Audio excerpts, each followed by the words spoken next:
যথা ধর্ম তথা জয়, পাপ করলে স্বর্গে যেতে হয়।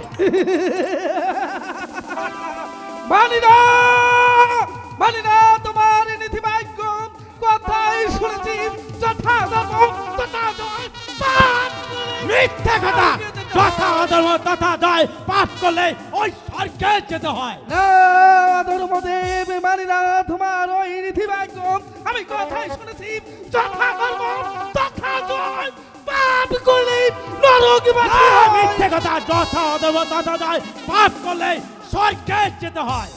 না না, ওই দেখো ধর্মদেব, মসজিদের আজান ধ্বনি, মন্দিরে কণ্ঠস্বর, সব ধর্ম বলে বলে এই ধর্মই হচ্ছে জয়। আমি অধর্মদেব বড়। হ্যালো হ্যালো, একে একে দেববংশীগণ, আপনারা যেমনি ভাবে যুদ্ধ করছেন, আমার মনে বলছে সমগ্র পৃথিবীটা ভূমিকম্পের মতো কেঁপে উঠেছে। আপনারা যুদ্ধ বন্ধ করুন। আপনি কে? আমি একজন পথিক। পথিক পথিক পথিক, তাহলে তুমি পথিক বলে দাও আমাদের মাঝে ওই অধর্মদেব বড়। আমি অধর্মদেব বড়। অধর্মদেব, ধর্মদেব, বলো পথিক। আমি সামান্য মানব হয়ে আমি কি করে আপনাদের কথা বলতে পারবো? তার চেয়ে ওই তো দেখুন রয়েছে রাজা ধনপতি রায়ের রাজ দরবার, সেখানে গেলেই আপনারা সূক্ষ্ম বিচার পাবেন। আপনারা আমার সঙ্গে চলে এসুন। ঠিক আছে, ঠিক আছে অধর্মদেব, পথিক যা বলে গিয়েছি, পথিকের কথা অনুযায়ী আমরা চলে যাব ওই রাজা ধনপতির রাজ দরবারে, সেখান থেকে জেনে নিব আমি ধর্মদেব বড় না তুমি অধর্মদেব বড়। কথাই বলি যথা ধর্ম তথা জয়, পাপী করলে নরকে যেতে হয়। আচ্ছা, আমিও যাবো রাজা ধনবাড়ি তার কাছে, যেখানে যথা ধর্ম তথা জয়, পাপ করলে ওই স্বর্গে যেতে হয়। এবারে দিন রাস্তার ধারে টুকরে টুকরে কাঁদতেছিলাম, সেদিন আপনি ওই মায়ের মন্দিরে পুজো দেওয়ার জন্য গিয়েছিলেন। সেদিন আপনি আমাকে ওই রাস্তার ধারে থেকে কুড়িয়ে এনে আপনি আমাকে আপনার বাড়িতে নিয়ে গিয়ে লালন পালন করে বড্ড খেতে দিয়েছেন। তাই তো, শুধু তাই নয়, আপনার রাজ্যে আমাকে প্রধান সেনাপতির দায়িত্ব দিয়েছিলেন। ভগরানী, আজ তুমি এই ধরাধাম থেকে চলে গেছো, তাই তো আপনার সৎ কাজের দায়িত্ব দিয়ে গেছেন আমাকে। কি করব, কি করব আমি? আপনি আমাকে যে আপনার সৎ কাজের দায়িত্ব দিয়ে গেছেন, তাই তো আমি আপনার সৎ কাজের দায়িত্ব পালনই করব।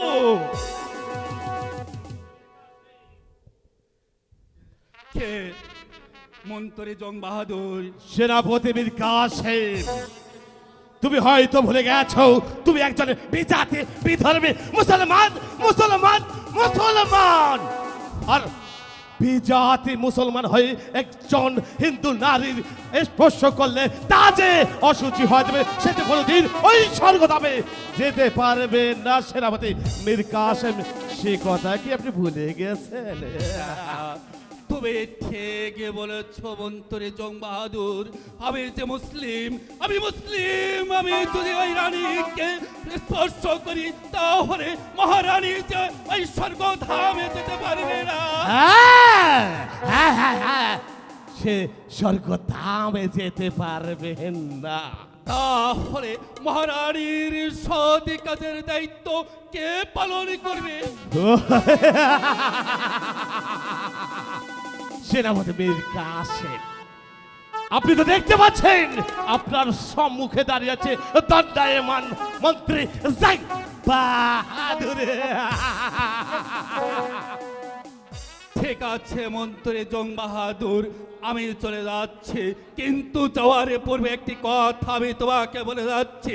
মহারানীর সৎ কাজ যদি তুমি ভালাই ভালাই করো তাহলে বলো, আর যদি ওই মহারানীকে সৎ কাজ না করে ওই মহারানীকে যদি কোনো জঙ্গলে ফেলে দাও, মহারানীরা যদি শিয়াল কুকুরে ভক্ষণ করে, তাহলে এই ধর্মরাজ্যের সবাই তোমাকে ক্ষমা করবে, কিন্তু এই মুসলিম তোমাকে ক্ষমা করবে, কিন্তু এই মুসলিম তোমাকে ক্ষমা করবে না।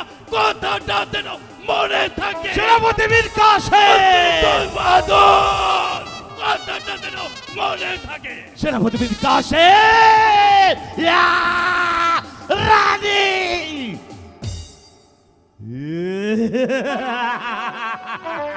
রানী লক্ষ্মী রানী আমি কি ছিলাম না রাস্তার পারে রানী ইয়া!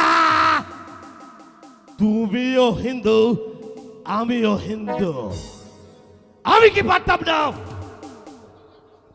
আপনার ওই দুটি সন্তানের একটি সন্তানকে মানুষের মতো মানুষ করে গড়ে তুলতে তাহলে ওই বিজাতি বিধর্মী মুসলমান হাতে আপন দুলালকে তুলে দিলেন আমি কি করেছি এই মুহূর্তে যে আমার বুকের ভেতরে প্রতিহিংসার আগুন তাও তাও করে জ্বলে উঠছে রানী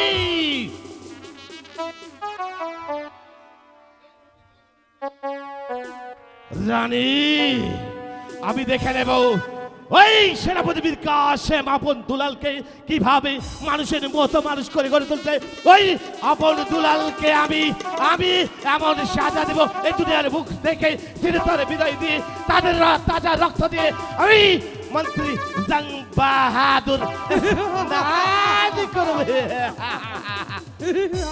তারপর তারা কি বলেছেন রানী রাজলক্ষ্মী